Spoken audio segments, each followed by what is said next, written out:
You're listening to the Wedding Biz Network, the voice of the creative entrepreneur.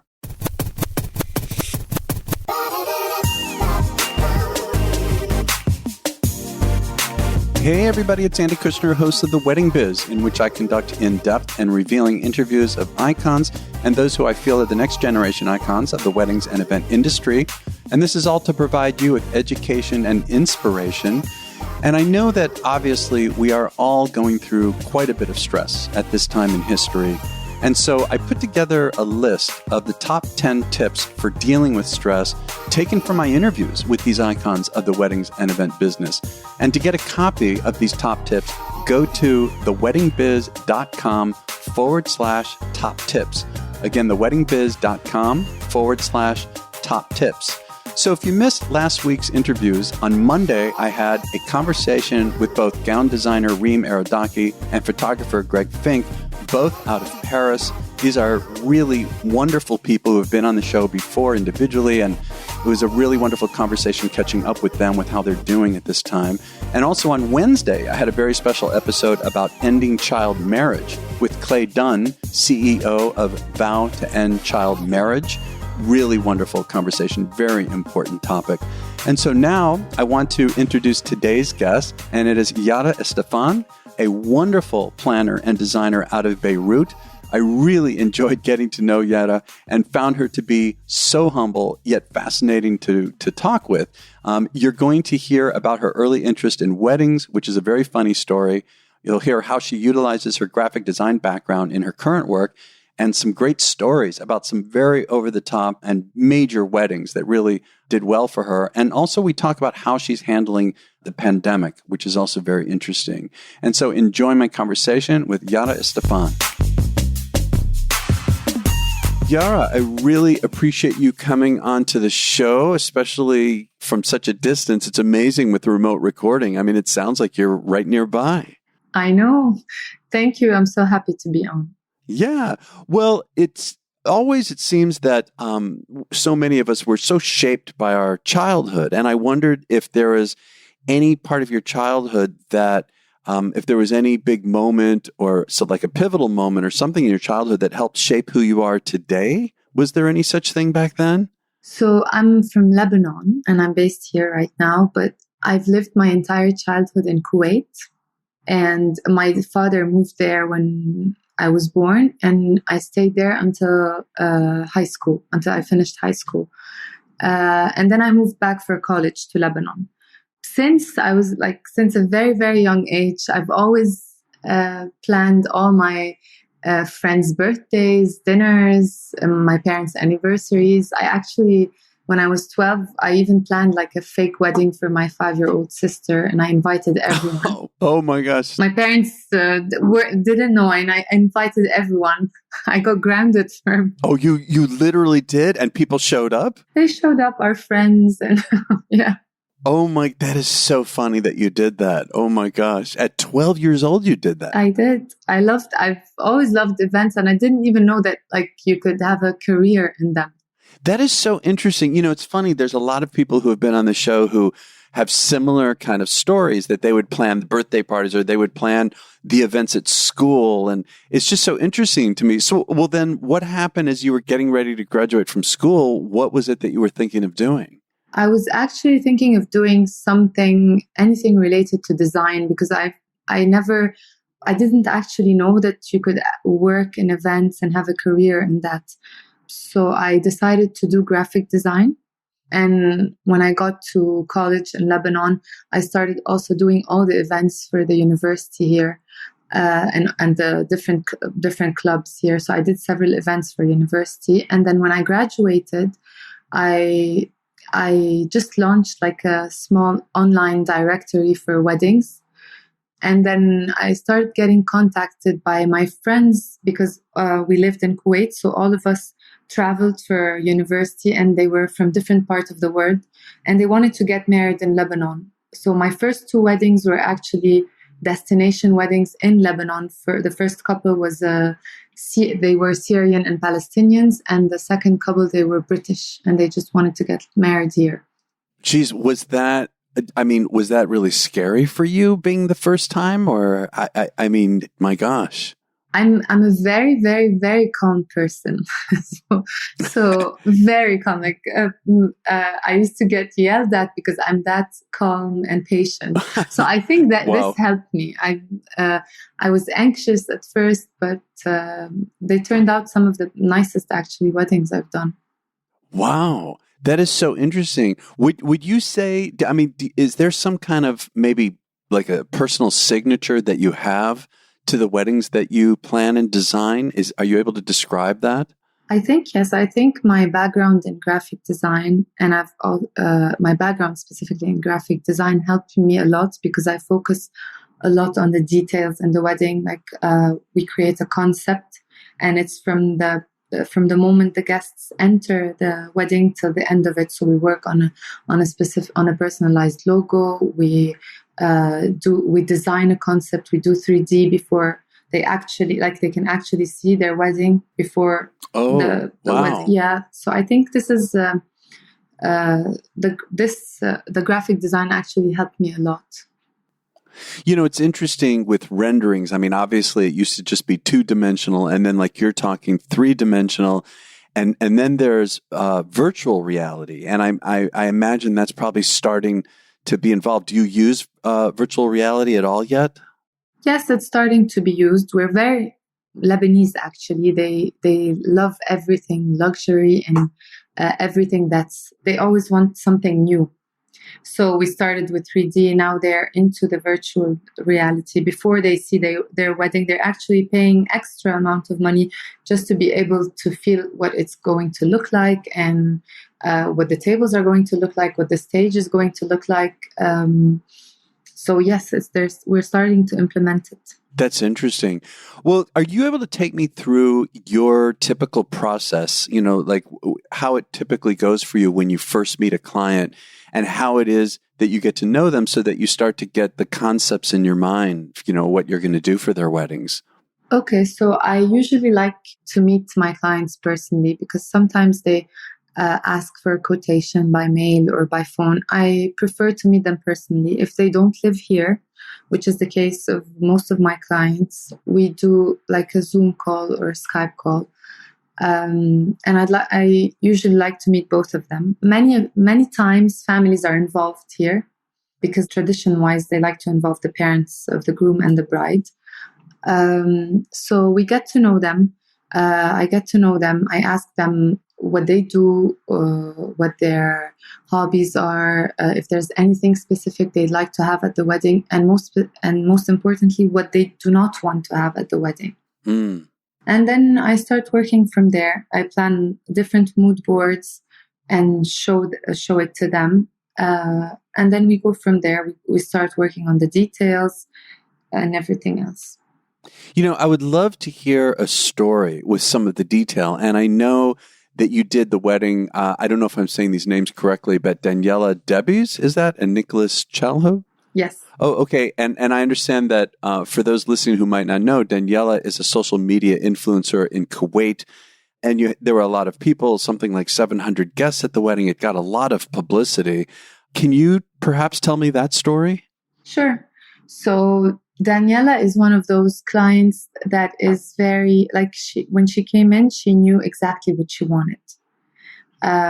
Like she had a specific style. She wanted something more classic, but also very luxurious. And so she also had some pictures.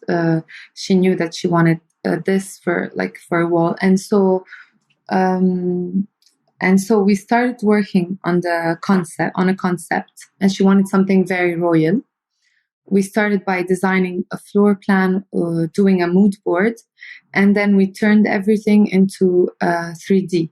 They were able to see their wedding in a 3D, like kind of a virtual reality. Like she could go in and see what it looked like. And then once everything was approved, we started, of course, the production. It took us, I think, around 2 weeks to be able to set up the venue because everything was built from scratch. We built the walls.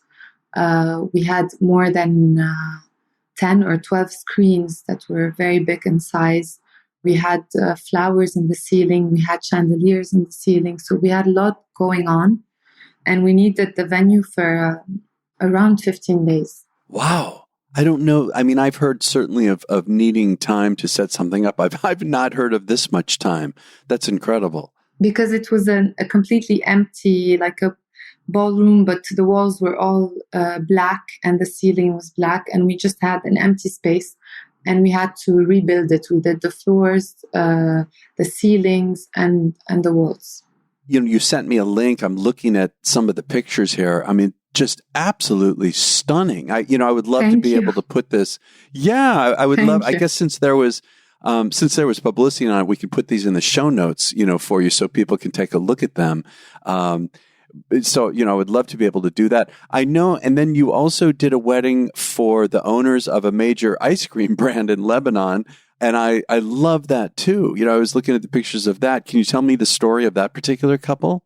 This is actually funny because we had started to work on a simple wedding, and we planned almost everything for this wedding. And then I flew to Engage. I was at Engage and someone was talking about the what's it called in the US? The ice cream museum. Oh, yes. Uh-huh. And I was looking at the pictures. And then I just texted them and I said, would you be open to doing the theme of the wedding, like an ice cream themed wedding, because this is what you do in life and this is how you guys met. And they agreed. They actually agreed. And once I got back from Engage, we started the whole planning process and the design. And we did from the moment the guests enter till the end, like the seating cards were actually ice cream. You had to eat the ice cream on a stick so you could be able to see your... Oh, come on. Yeah, that is really funny. That is so funny. All right. The entertainment was also based on everything related to ice cream. You can see the girls wearing melting ice cream and balloons with these different colors, very flashy colors. The centerpieces were like ice cream cones with flowers. We also had ice cream coming down from the ceiling. So it was very, the concept was very clear. Well, clear, but also, when I look at the pictures, there's also a video. And again, we'll try to get these in the show notes. It was just so, there was still there's a touch of formality, yet it's so fun at the same time. So much fun. Exactly. Yes. We tried to make it, to make the parents happy and the couple happy. We tried to mix between the classic and also the very funky side of it. Yeah. It's interesting. I was thinking how earlier you were saying that most of the weddings you do are destination weddings. And what are some of the typical countries that people come from when they come to Lebanon to do destination weddings? So Lebanon, because it's kind of like the western part of the Middle East. Yes. This is what it's considered like. We have a great nightlife. We have amazing restaurants. You have the beach, the mountains. So a lot of people, the Lebanese that live abroad, of course, they come back and get married here. But we also have a lot of Arabs that decide to get married in Lebanon because they have much more options here. So people from Kuwait, sometimes from Dubai, from Egypt, Syria, and these countries where they're not actually able to plan weddings, they come to Lebanon. And this is why it's considered a destination country. I've had a lot of Australians with Diane Khouri. She sent me a couple of clients and we did an event here together. A British couple, this was one of my first couples. So it is considered a destination country, mainly for the Middle East, for the rest of the Middle East. But you're still dealing with a lot of different types of cultures and traditions, aren't you? Yes, especially here because we are a very, very small country, but we do have 18 different religious sects, and they all have different traditions when it comes to their weddings. So it's mainly divided into three main religions. We have the Muslims, the Christians, and the Druze, and they have different traditions when it comes to the religious ceremony and sometimes to the wedding itself. So I imagine that a lot of times, especially in the beginning, you have to really study each one to understand what the possibilities are. Is that right? Yes, exactly. You have to know if they have if they have a ceremony a couple of days before, or the Christians it's the same day. For example, if they need to do a wedding in the village and then the second wedding in the city. So it depends on the families, how attached they are to their traditions, and also if we have different different religions. Like if the husband is Christian and the wife is Muslim, we have to also keep that in mind. Oh my gosh. So Yara, then I don't know if it's an easy answer to this, but how do you come up with your inspirations? I mean, do you have some kind of a personal ritual or something that you do each time to be able to come up with these incredible ideas that you come up with? I mean, how do you do that? I ask the couple a lot of questions, first of all, to try and get to know them. And then I'm always doing research, or if I go to a different country when I travel, I take pictures of random things that I like, art installations, things like I save them in a specific folder. And then when I have a client, I just remember one of the things I saw and I start from there. Like I take an inspiration from a specific element and then I start from there. So I imagine most of the time you're thinking, right? You're coming up with constant ideas every day. Basically, yes. I try to save as many pictures as possible. Yeah, but you must have thousands. I mean, do you also travel a lot just personally, just to get ideas? Yes, this is actually the longest I've stayed here without traveling. I was in Dubai in March, and because of COVID-19, we're still, I can't travel right now. Where do you normally travel to? I mean, literally everywhere, or any particular parts of the world? I've been to the US twice. I've Europe a lot of times. Italy, I've been many times. Spain, London. I've been to Ireland, the Gulf region, Dubai, Kuwait. Yeah, because I used to live there. Sure. I've been to Greece, Portugal, Europe. I've mainly done every part of Europe, and I've been to Egypt. So I've seen it. Yes, I do travel. I love traveling. I want to be sure you know about another great show on the Wedding Biz Network, The Business of Being Creative, with host Sean Lowe. You've often heard Sean on my Next Level episodes. Well, now he's taking the creative business advice he's shared with accomplished notables such as Preston Bailey, Vincente Wolf, Nate Berkus, Style Me Pretty, and Sylvia Weinstock, and more, and offering it to you on his new show. There are already a few episodes for you to catch up on where he discusses the power of being niched, pricing strategies, metrics of success, and so much more. So in short, you're going to gain a ton of value and action items from Sean's show, and you'll have the opportunity to talk back by recording messages of feedback from right there in the show notes. So if you are a creative who is turning your craft into a business or want to take it further, head to theweddingbiznetwork.com and take a listen to The Business of Being Creative by Sean Lowe. Again, that's theweddingbiznetwork.com. So what are you doing? I mean, since we're there now, we may as well talk about it. How are you handling the pandemic? I mean, here we are at the time of this recording. It's early September, so we're going on almost 6 months. How have you been handling this? So honestly, truth be told, Lebanon is not the best country to be living in today. We've had the economic crisis in October. And then this is when weddings started to be canceled and postponed. And then we had the COVID-19 starting in March. The country went into lockdown. We had to stay home. Yeah. And then in August, 3 weeks ago, we had one of the biggest explosions in history. Right. So it hasn't been easy. But in October, I had around 15 weddings that were signed, and I only have 2 right now. Oh my gosh. I still have 2 more weddings. The numbers are growing, actually, in Lebanon. We had a lockdown, and then the country opened up again. And right now we're in a lockdown, not full lockdown like before, but weddings are not allowed. Hopefully next week we can go back to working on the weddings. Yeah, but I wonder if people our clients are going to be really slow though to come around, I imagine it's going to come back very slowly. Do you think?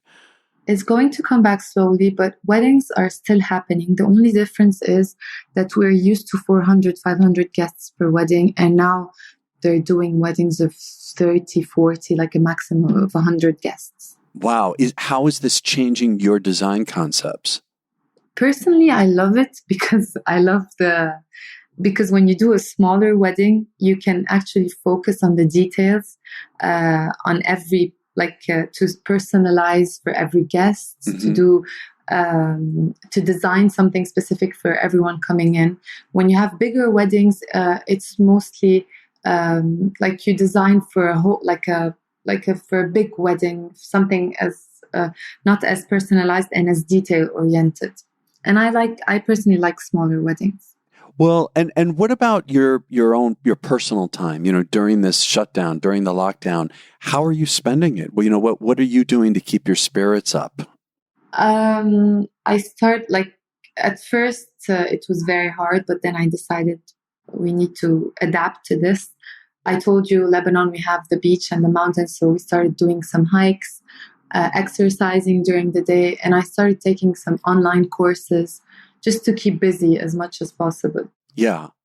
Do you feel, are there any positive aspects of this? I mean, I'm just imagining for you to slow down like this. I know it's hard not to travel because you love traveling so much, but then on the other hand, for you to be able to go hiking and, with the nature that you have there and the online classes, I mean, do you feel now that there's been something good that's come out of this for you?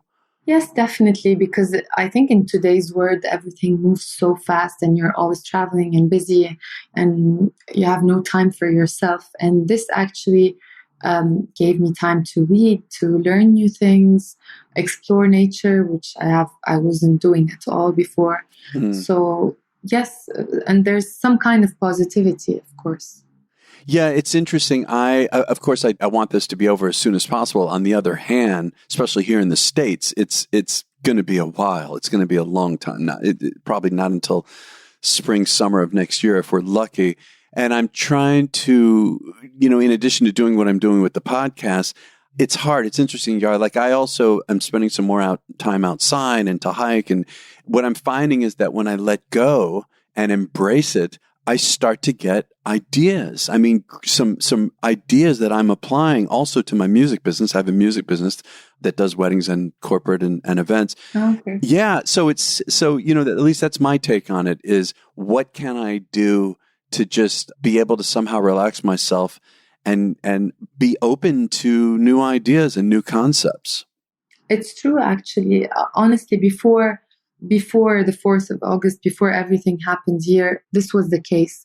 I could come up with new ideas, and I've written down several things, maybe even new businesses, because the wedding business, the events business is the business that is most affected by COVID-19, and it's the last one that's going to start again. So that's right, to come back. Yeah. We also need to think of alternatives, which I was doing.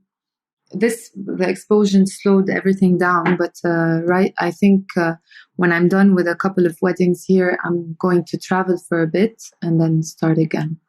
Do you think that, I mean, no one knows the answer, of course, to this, but, I've asked some people, do you think that events will ever come back fully in the way that they were before? I always keep asking myself this question. Yeah. I don't know how long this is going to take, so it really depends. Usually we're known here in Lebanon, they call us the happiest depressed people because we manage to celebrate no matter what. So yeah. I keep thinking that maybe when this ends, eventually everything will go back to the way it was, but I'm not sure, honestly. Yeah, I thought if this had only lasted a few months, I think absolutely everything would have bounced back. Yes. But I feel like the longer that this goes on, the more we in the industry and our clients are getting used to a slower pace, doing things more simply. Like you say, these weddings that are happening, that are smaller, it's going to be interesting to see what kind of trends come out of this, especially if this takes a long time. I think there's going to be a lot of big changes. But coming back to, when you're back in business and the way you run your business, what about the business side of what you do? I mean, there's obviously there's the creative side, there's all of that. But then in order to have as successful a career, a business as you do have, you have to have been able to learn about the business aspects of it and to build a team and to manage a team and to run it. Where did that come from for you? How did you come to that understanding about business? I'm much better on the creative side. This wasn't my strong side. Yeah. But after I graduated with a BS in graphic design, I did my master's in industrial psychology. Oh. This helped me too with the business side of things. And I started getting to know different suppliers, seeing how they work. And then I traveled to these conferences that were related to events with people from the industry. And I tried to learn from them the way they handle their business, how they work. And this is how I built my team. I have 3 people at the office with me, and the rest are freelancers, but they're the same team. And we've been together for more than 4 years. So I think it's going well. How did your study of industrial psychology, how does that help in terms of events? What did you learn? What are some of the main things you learned from that? So it mainly helps with to understand the consumer, to understand the client, basically. And I try to apply it every time I meet my clients. I try to listen to them as much as possible. I told you before, I'm a very, very calm person. So I think this helps them out, especially with the brides that are always very stressed. I try to make it easier on them, make this process more fun, and make them feel like they're planning something happy and that it's not something difficult. So I try to apply everything I've learned to understand my client and give them the best results possible. Yeah. Well, and also, what about balance, between your personal life and your business life? I mean, a lot of us in the industry, look, we're working weekends, obviously, and then we're busy during the week preparing. When things were busy, when you're back into your normal, rate of how you work, how do you handle the balance, or do you feel you don't have a balance? I do, because this is very important for me. Like my personal life, I think that everything needs to be balanced to be able to function, even in business, and to be able to be happy. So I try my best. Like if, let's say, I have several weddings, the moment I have a couple of days off, I take them off, and I give my employees the days off right after we finish some weddings, to be able to actually enjoy their time and come back and be motivated to work the rest of the season. I love that you encourage your team to take time off too. I think that's really, not only will they be happier working for you, but they're going to be happier in their lives, and then they're going to be more productive. Of course. And before we wrap up, I also want to ask, if you were giving a masterclass to, say, some already somewhat experienced planners, designers, but who want to get to a higher level and do events like you do, what would you suggest some of these younger people who are learning really focus on? What are some of your most important tips and advice for them? I think they should, first of all, love what they do, because it's not an easy job and it's going to require a lot of time. We're also planning the biggest day of someone's life, so mistakes are not allowed. They cannot repeat this day, so they need to be very patient. And I would definitely suggest, they need to go and learn as much as possible. Go and work, even for free, for well-known planners, for good florists. They need to work and give it their all to be able to learn, and then hopefully one day open their own business. Yeah. And just the last question, what for you personally, what does success mean to you in your life? For me, I think it's a balance between having a good personal life and also being successful at what you do, loving what you do. It's not only about the amount of money you make, but it's about going to your job every day and waking up excited to do it, excited to go to work and meet your clients and do what you have to do. Yeah, I love that. I love that. Well, thank you so much for being on the show. I really appreciate it. Thank you for having me. Thank you so much for having me. My pleasure. My pleasure. Thank you for listening to my conversation with Yara Estephan. Be sure to check out her website, which is yaraestephan.com. It is spelled YARAESTEPHAN.com. This is all in the show notes at theweddingbiz.com. Her social media handles on Instagram is her name, Yara Estephan, and on Facebook, Yara Estephan Weddings. And be sure, again, check it all out in the show notes and also the wonderful photos at our website at theweddingbiz.com. And if you enjoyed this episode, which I'm sure you did, it was so wonderful, would love it if you can share it with your friends and colleagues and also give a great review wherever you get your podcast from. It helps new people to find us. And don't forget to tune in on Wednesday to hear our follow-on segment, which comes out every week, called The Next Level, in which I have a guest co-host, and we talk about some of the highlights of the interview of the week in a way that helps you to raise your own business to the next level. And this week's guest co-host, I'm so excited to say, is going to be Maria Bustani from Chateau Wace. Stunning, stunning venue. And finally, we want to thank our sponsor for today. It is Kushner Entertainment. If you want very high-end, very high-touch, custom design music and entertainment all over the world, go to kushnerentertainment.com, and we'll catch you next week on The Wedding Biz.